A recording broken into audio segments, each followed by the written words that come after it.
So hi, this is Nick Williams and I'm here in Bethnal Green with Srimati at the London Buddhist Centre. How are you doing? I'm doing fine, thanks. Really nice to meet you, Nick. Thank you, that's great. We've got this lovely water feature behind us and making us think of stillness, which is good.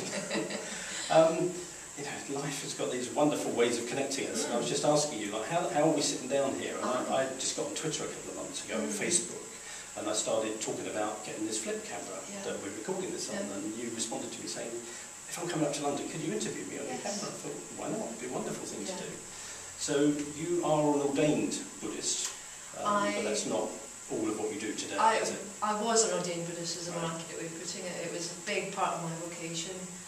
And now what I do is I live in Devon and I run a coaching company called Thrivecraft.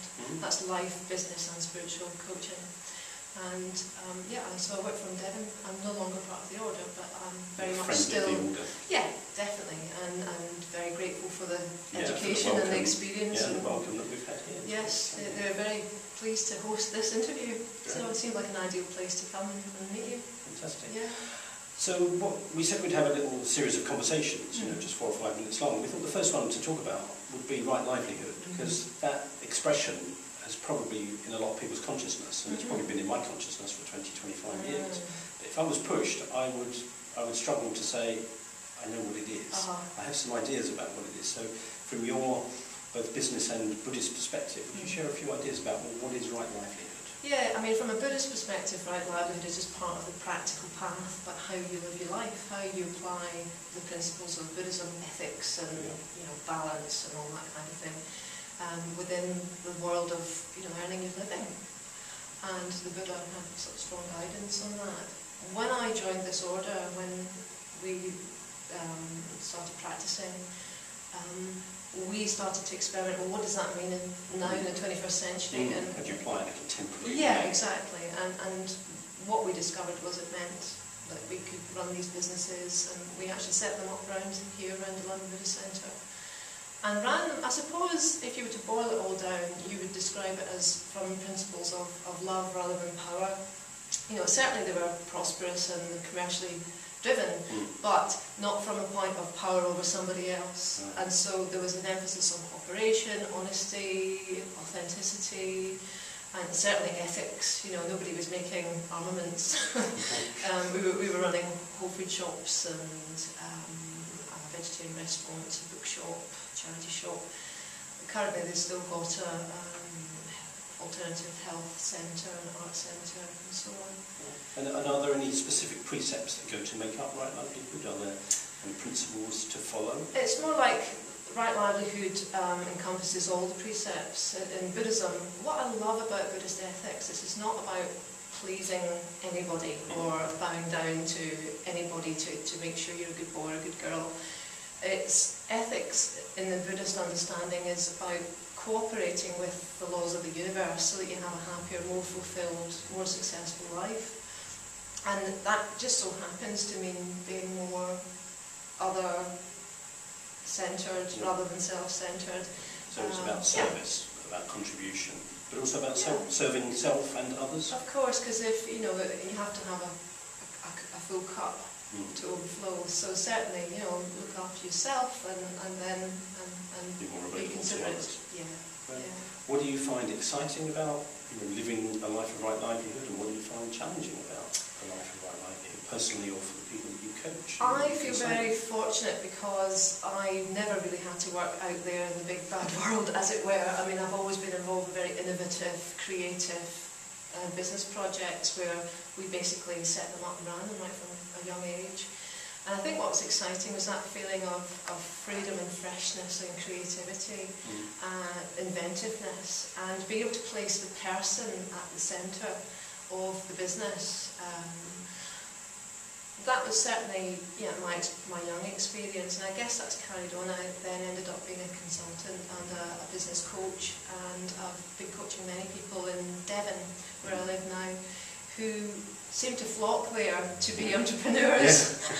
And they're all trying to do therapy on each other and sell things to each other. Well, sometimes I refer to Totnes as the Harley Street of, New Age world. Yes, exactly. And actually I think that's quite good. But a lot of people do move there with their dreams in mind, but not quite able to run the business, or don't have business confidence. And so when I was running Thrivecraft, the coaching practice, many of my clients were running their own businesses, and I ended up realising we needed to run a course. So we ran a course called Mind Your Own Business, and it was really popular. Okay. And it was about business confidence more than anything, bringing in the principles of coaching. I don't know if it's your experience, but my experience has certainly been that just because somebody loves doing something, that does not guarantee a successful business. Yeah. And I've almost come to realise there are two different jobs. One is to be brilliant at something, or passionate about something, and do it brilliantly. But even if you do that, it doesn't guarantee that you're going to build a successful business. Right. I think it's also about having entrepreneurial skills based on good, sound principles. And or networking and having good colleagues, and not being afraid to say, hey, you know what, I could really do with a PR person working alongside me. Yeah, because I think a lot of people, I suppose one of the things that really motivates me is I believe everybody has unique gifts and talents that they're here to bring to life. Definitely, yes. And I just think it's so sad when people have those gifts and talents, but because of lack of entrepreneurial skill, lack of confidence and stuff, that they never go out and serve the people they can truly serve and make the difference and live at that higher energy place. Is that your experience? Yes, definitely. And I think also culturally, I think it's just not very available. I mean, maybe nowadays it's becoming more possible to think of yourself as an entrepreneur and to be self-employed and so on. But I guess it feels scary for a lot of people to cross over into that world. And I don't, again, your experience, but my experience is often people have a lot of judgments on business. Yes. And if they're going to take something they love and put a business around it, they think they're going to lose their ethics, they're going to lose their heart and integrity. Yes. Do you find that? This is something I've found in particular with the artists, the therapists, the healers that I've been working with, that they feel somehow because they have this innate talent, God-given talent, or whatever given, that they shouldn't actually charge for it. Yeah. And I've had a lot of coaching and conversations with people about realising that it's fine to ask for an exchange in order to put a roof over your head. And what are the emotions you think that people have that stop them asking for money?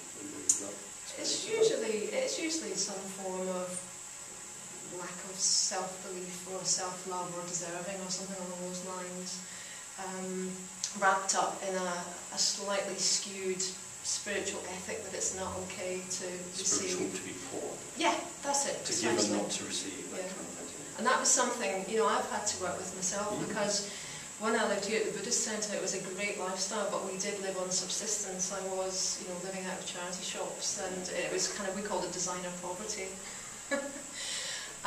It was deliberate, low, what would you call it, downsizing, I suppose you'd call it. And it worked, because we lived in shared communities and ate basic food and didn't have a social life and things like that. But obviously, as I developed my life and had my own family, and I realised I did need to get confident with the world of commerce and business and money. And that was something I needed to tackle. Great. Yeah. Well, thanks for talking about that. Let's wrap up there and then we'll move on to another subject. Thanks very much.